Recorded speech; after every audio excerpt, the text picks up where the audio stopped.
Bonjour à tous. Dans cette vidéo, on va parler de la méthode de Newton.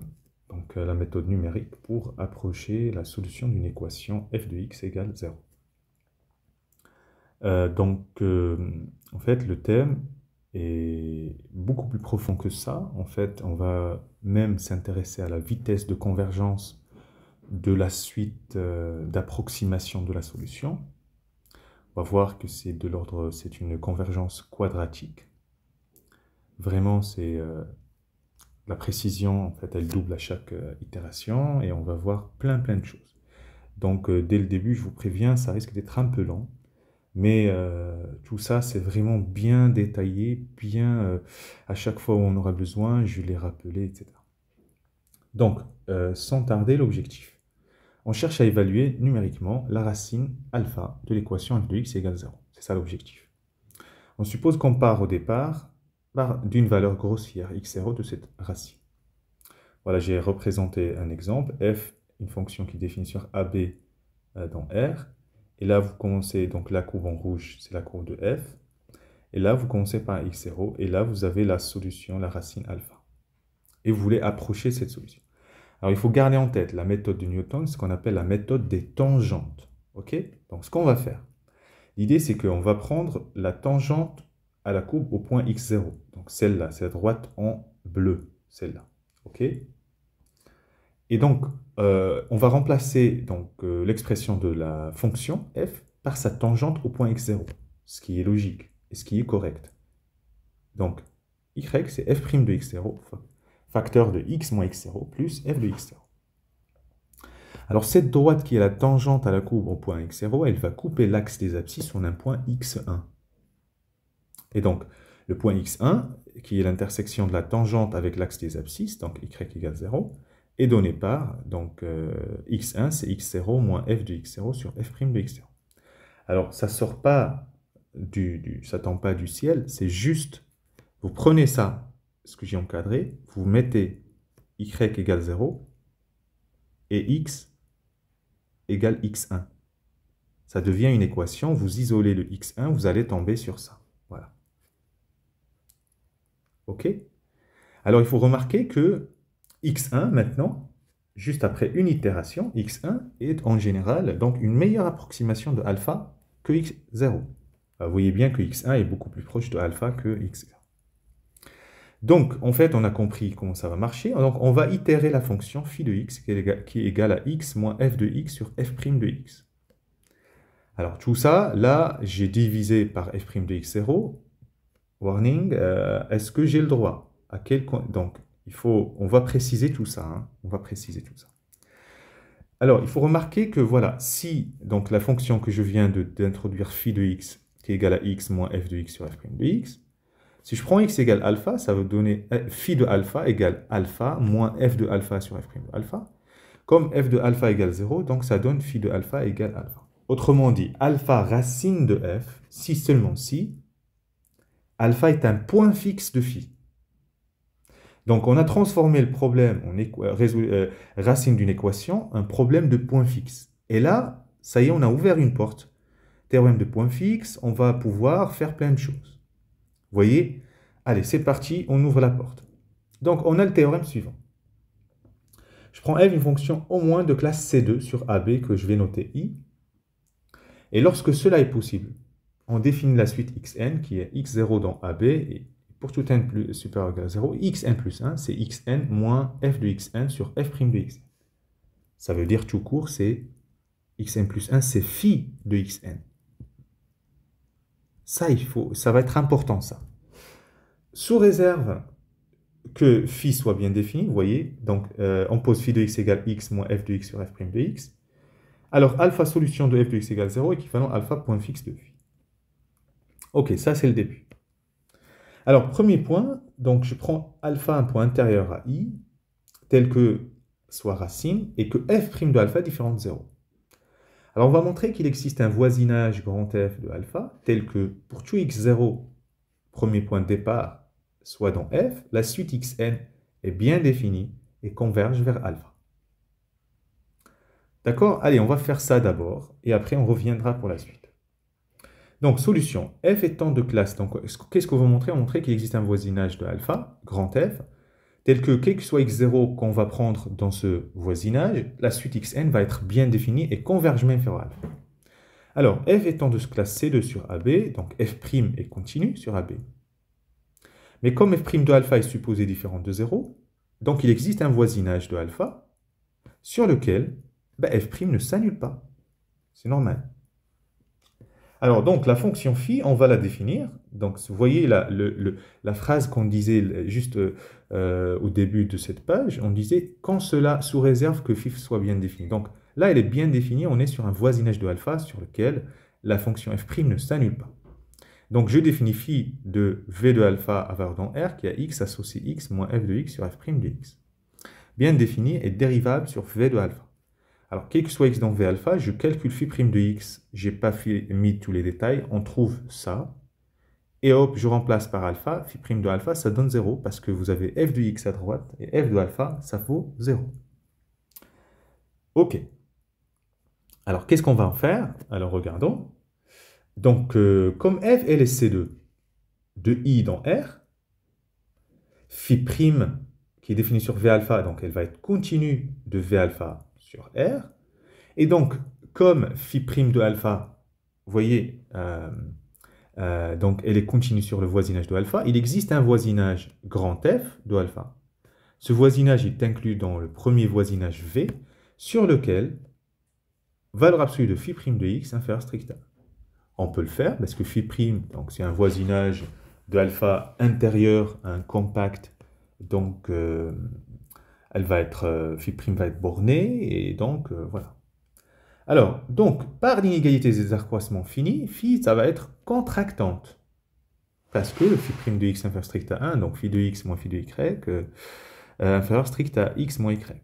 Donc, elle va être contractante sur f, et ça veut dire que phi de f est inclus dans f. Ça veut dire que f est stable par phi. Et donc, la suite est bien définie. Alors, deuxième point, la convergence. Donc là, on va utiliser le théorème du point fixe, puisque on a une application qui est contractante dans un espace qui est complet. Donc, phi admet un point fixe dans f, et ce point fixe est la limite de toute suite xn d'approximations successives définies par x0 dans grand F, et pour tout n dans n, xn plus 1 égale phi de xn. Comme alpha est un point fixe de phi, ok? Alors, par unicité, la suite xn va converger vers alpha. Voilà. OK? Donc, on a justifié le premier point. Maintenant, le deuxième point, il faut qu'on revienne sur l'énoncé. Voilà.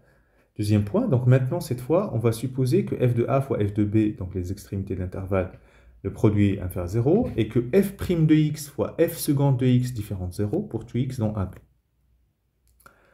Alors, premier point, on va montrer que pour tout x0 dans A, B, ouvert en B, tel que f de x0, f seconde de x0 strictement positif, la suite xn est bien définie, monotone et converge vers alpha. Et puis après, on va donner une majoration de l'erreur et on va voir la vitesse de convergence et compagnie. Alors, c'est parti, donc gardez en tête les hypothèses. Donc, on suppose que f'... donc on a ce qu'il est l'énoncé, c'est que f' de x, f seconde de x, différent de 0. Ça veut dire qu'il y a beaucoup de cas de figure. Mais nous, on va montrer seulement le cas f' de x strictement positif, f seconde de x strictement positif pour tout x dans i, parce que sinon, si f' négatif, f seconde positif, donc on peut remplacer donc cette fois f par moins f, et on va avoir le résultat. Sinon, si c'est f seconde est négatif, là, on va remplacer par f de moins x. Voilà, donc on ne perd pas de généralité si on montre seulement ça. Voilà. OK? Alors, premier point, donc la suite xn est bien définie. Alors, c'est parti. Comme f' strictement positif, c'est ce que je suppose juste au-dessus, on peut définir phi de i dans R qui a x associé x moins f de x sur f' de x. Vous voyez, donc maintenant, phi, elle est définie sur i. Je prends x dans i et f étant de classe C2, on peut appliquer la formule de Taylor-Lagrange à l'ordre 1. On va l'appliquer à f en alpha entre x et f de alpha. Et alpha pas. Donc, il existe un θx dans x alpha ouvert, tel que f de alpha, c'est f de x, plus alpha moins x f' de x, plus alpha moins x au carré sur 2 fois f seconde de θx. Comme f de alpha égale 0, ça égale 0. OK? Donc, on va isoler x moins alpha moins f de x sur f' de x. Je peux dire diviser par f' de x parce que f' est strictement positif. Et il reste alpha moins x au carré fois f seconde de θx sur f' de x. Alors, à gauche, je reconnais x moins f de x sur f', c'est phi de x moins alpha. Et à droite, c'est x moins alpha moins x au carré fois f seconde θ sur 2f'. Donc, je vais noter cette égalité étoile. Ceci est vrai pour tout x dans i, et par hypothèse, f' strictement positive, f seconde strictement positive, ça veut dire que phi de x moins alpha, qui égale un carré fois f seconde sur f' positif. Donc, phi de x est supérieur ou égal à alpha, pour tout x dans i. Et ça va être important. OK. Comme f est croissante, pour tout x dans AB, donc x, si je prends x dans alpha b, OK? F de x, ça va être supérieur à f de alpha. Mais f de alpha égale 0. Donc, x dans alpha b équivalent à f de x positif. Je vais noter ça étoile, double étoile. OK? Donc, prendre un x là-dedans, dans alpha b, entre la racine alpha et b, c'est équivalent à ce que l'image de x soit positive. Voilà. C'est tout ce que ça veut dire. Alors maintenant, je prends un x dans alpha b. On a donc x moins f de x sur f' de x inférieur à x. Alors ça sort d'où? C'est juste, on a fait x moins un nombre positif, c'est toujours plus petit que x. OK? X moins f de x, on a dit que f c'est positif, vous voyez, sur cet intervalle, et je me suis bien mis sur le bon intervalle. F' c'est supposé strictement positif, donc x moins un nombre positif, c'est toujours plus petit que x. Mais ça veut dire que phi de x est inférieur à x. À gauche, c'est phi de x.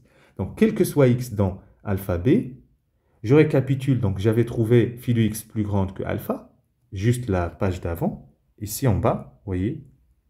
Et là, je viens de montrer que phi de x est inférieur à x. Je le mets ici. Mais x, il est inférieur à b. Donc là, je trouve l'inégalité 3 étoiles. Mais ça veut dire quoi, ça? Ça veut dire que phi de alpha b est inclus dans A alpha b. Ça veut dire alpha b, l'intervalle, le segment alpha b est stable par phi. OK? Donc, par hypothèse, on avait supposé f de x 0, f seconde de x 0 positif. Mais comme f seconde positive, donc f de x 0 strictement positif. Parce que vous avez un produit. Ça vient de f seconde. OK, donc ça, c'est plus. Ça, il n'a pas d'autre choix, il faut qu'il soit plus, c'est tout. Voilà. C'est ce qui est là. Voilà. OK? Donc, trouver f de x0 strictement positif équivalent à x0 dans alpha b parce qu'on a montré le étoile ici. Vous voyez pourquoi ça est important. Désolé, je sais que je suis en train de salir toute cette page. OK, donc ça veut dire que x0 est dans alpha b. Ainsi, donc la suite, elle est bien définie. Donc vous avez bien x0 dans alpha b, et alpha b est alpha b stable par phi, pardon. Donc la suite est bien définie. Alors maintenant, on va montrer que f de x admet une unique solution. F étant C2, donc continue. Et comme f' strictement positif, donc f est strictement croissante sur i. De plus, on avait vu f de a fois f de b négatif, ça veut dire par le TVI, f de x égale 0 admet une unique solution alpha dans l'ouvert AB, théorème de la bijection. Donc ça, c'était rapide. Alors maintenant, on va montrer que xn est monotone et converge vers alpha. Donc par 3 étoiles, quel que soit x dans alpha b, phi de x est supérieur à alpha inférieur à x inférieur à b. Donc on va l'appliquer à xn. Donc phi de xn, c'est supérieur à alpha, xn et b. Or, phi de xn, c'est xn plus 1. Donc alpha, xn et b. Et donc là, la suite xn est décroissante, minorée par alpha, donc elle converge vers un point fixe de phi. Car phi est continu.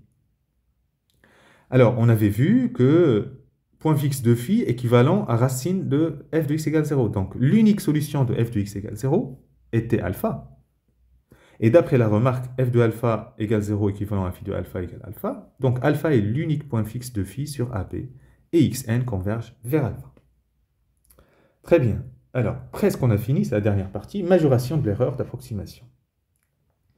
Alors, on va montrer que valeur absolue de xn moins alpha, donc xn c'est la suite qui approche la racine, montrer que c'est inférieur à b moins a, facteur de b moins a sur 2 fois m2 sur petit m1, le tout à puissance 2 puissance n moins le tout moins 1. Avec grand m2, c'est le sup de f seconde, petit m1, c'est le sup de f'. Alors, on va le faire par récurrence. Pour n égale 0, x0 moins alpha, c'est inférieur à b moins b moins a, oui, parce que x0, c'est à l'intérieur, et donc alpha aussi, donc c'est toujours plus petit que l'amplitude. On prend n dans n fixé, et on suppose Pn vrai. Donc, d'après étoile, donc, je vous montre, donc x1 plus 1 moins alpha. Ok, ça, quand on a utilisé la relation, la formule de Taylor-Lagrange, alors je vous la montre, elle est là. Ok, phi de x moins alpha, c'est égal à ça, mais on va l'appliquer à xn, phi de xn, ça fait xn plus 1, voilà. Donc xn plus 1 moins alpha, c'est égal à xn moins alpha, le tout au carré, fois f seconde de ça sur 2f. Par hypothèse de récurrence, donc Pn, donc ça c'est inférieur, j'applique à ça seulement, donc ça va faire ça, ok,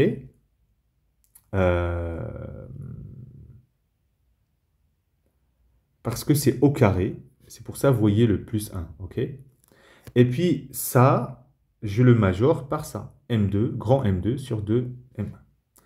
Donc je pique un b-a ici, il reste ici 100 carré, vous voyez, il n'y a pas de carré.